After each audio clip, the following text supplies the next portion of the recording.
Hello everyone, and welcome back to the channel.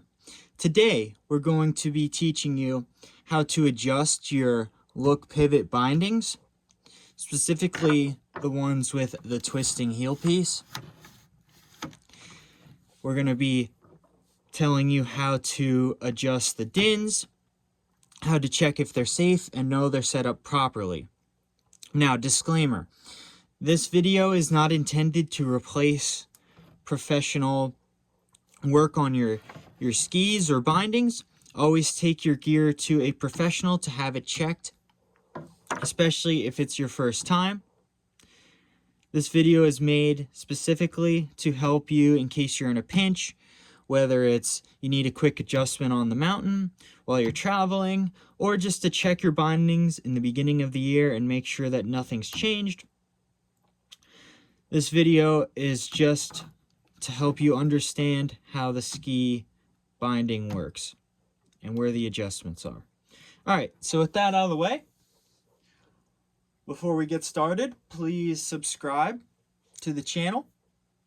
Click the subscribe button down below. And as a thank you, here is my favorite ski pole. It's got all the symbols on there, pretty cool.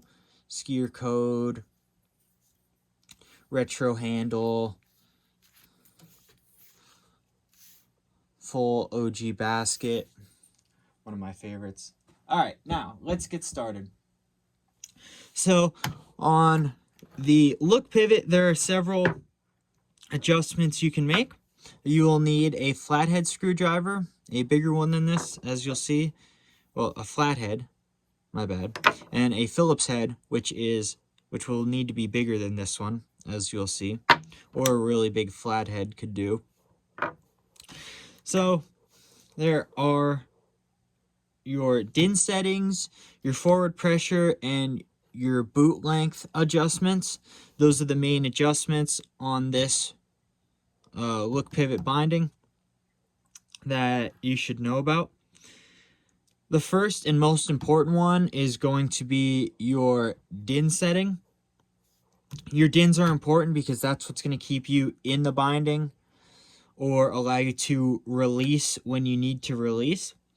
A DIN setting is something that you should only set up with a professional. You should already know your DIN setting before you even touch your bindings at all. And I've already had my DIN set up with plenty of other skis, so I know what my DIN setting is. I've skied on them a lot. I know how strong my binding should be before they release. So I'm comfortable with a DIN of 8, right? So make sure you know your DIN. You can check if your DIN is set up correctly by looking at these indicators front and rear, and you'll be able to see the number they're at. Typically it's something like 5 to 16 at max, and you want the front and the rear DINs to match. That's important, so they both release at the same pressure. So to adjust your toe DINs or your front DINs, you're going to come to the front of the binding and find this screw here, and you're simply just going to twist. You need a little bit bigger of a Phillips head, but that will adjust the DINs here in the toe piece. And in the heel piece, you're going to adjust it back here. So let me clip this up so you can see. You'll need this flathead here. Adjust that and it will change the DINs. So what's actually happening is there's a spring in here and in the toe piece, and when you tighten the DINs or raise the DIN number, it's compressing the spring in there and giving it more tension, so it has more pressure on release. When you loosen it, it loosens the spring and it loosens everything up and allows it to release at a lower pressure.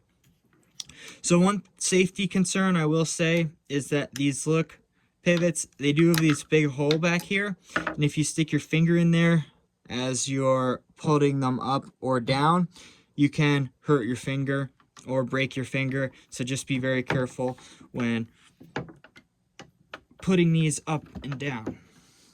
All right, so Now that you know how to adjust your DINs, we'll talk about boot length. Boot length is adjusted by these two screws here and here. I need to pop it up again. I'm going to put it in the binding. So you could see these screws here and here. They'll need to be twisted just about equally. And there are these marks here on these pieces. There are these little marks. There's 3 or 4 of them along here. That allows you to twist this up and kind of see where you are and match it on the other side. And that allows you to put the heel piece in and out.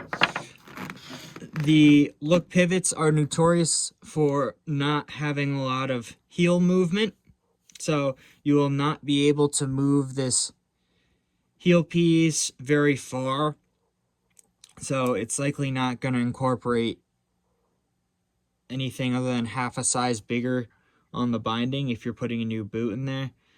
But it might go up to 1 boot size, but I'm not totally sure. But it doesn't move that much. And the other thing you need to know is the forward pressure. And this controls the forward pressure. So once you get your boot at about the right length and it seems like it fits in there fine, you'll know it fits in there fine because the heel piece will just about touch this corner here, if you can see it. It will just fit into this corner here. Not quite touching, but maybe a credit card's width. A credit card's width from the rear. That'll be close enough. And then what you're going to do is you're going to come back here. And this right here, might be hard to see, is the forward pressure indicator. And in here, there's 2 little black knobs that are sticking up. And you want this line to fit on the 2 black marks sticking up here. So that's how you know if it's in these 2 little blocks. That's how you know the forward pressure is correct. And if it's not, then your forward pressure is wrong. Another way to tell is if you feel any play in the toe piece, like the boot moving side to side or not seating right when you put your toe in and there's no snow on it, that could be another indicator that your forward pressure is too loose. I had that issue happen to me while I was traveling. And all you simply do is tighten these guys up equally until you don't have that problem, but you still want to make sure that you're within this black mark here.